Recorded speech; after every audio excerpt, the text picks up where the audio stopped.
అసలు ఇమ్యూనోమాడ్యులేటరీ మొక్కలు ఉన్నాయని, వాటిలో ఉండే ఔషధ గుణాలు మన శరీర రోగనిరోధక వ్యవస్థ పనితీరును పెంచుతుందని మీకు తెలుసా?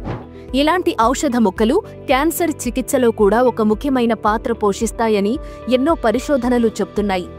ఇమ్యూనోమాడ్యులేటరీ మొక్కలు ఏవి అని ఆలోచిస్తున్నారా? అదేనండి అశ్వగంధ, తులసి, గుడూచి. అసలు ఇవి ఎలా పనిచేస్తాయనే విషయం తెలుసుకుందాం. రోగనిరోధక వ్యవస్థను ఉత్తేజింపచేస్తాయి. ఈ మొక్కల్లో ఉండే యాక్టివ్ పదార్థాలు ఉదాహరణకు అశ్వగంధలో విటనోలాయిడ్స్, తులసిలో యుజినాల్, గుడూచిలో టినోస్పోరిన్ శరీరంలోని T cells, natural killer cells, మ్యాక్రోఫేజ్లను యాక్టివేట్ చేస్తాయి.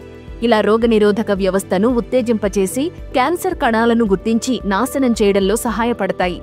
సైటోకైన్ల ఉత్పత్తి. ఈ మొక్కలలో ఉండే ఔషధ గుణాలు శరీరంలో ఇంటర్ల్యూకిన్స్, ఇంటర్ఫెరాన్లు వంటి సైటోకైన్ల ఉత్పత్తిని పెంచి క్యాన్సర్ కణాల వ్యాప్తిని అడ్డుకునేలా సహాయపడతాయి. ఆక్సిడేటివ్ స్ట్రెస్ను తగ్గిస్తాయి.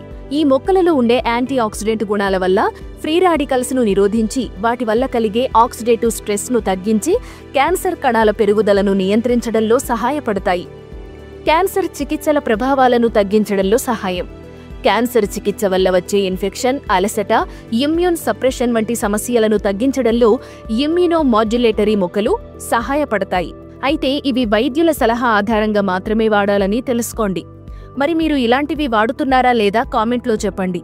వీడియో నచ్చితే లైక్, షేర్ చేయండి. మరిన్ని అప్డేట్స్ కోసం మా ఛానల్ను ఫాలో చేయండి. Thank you.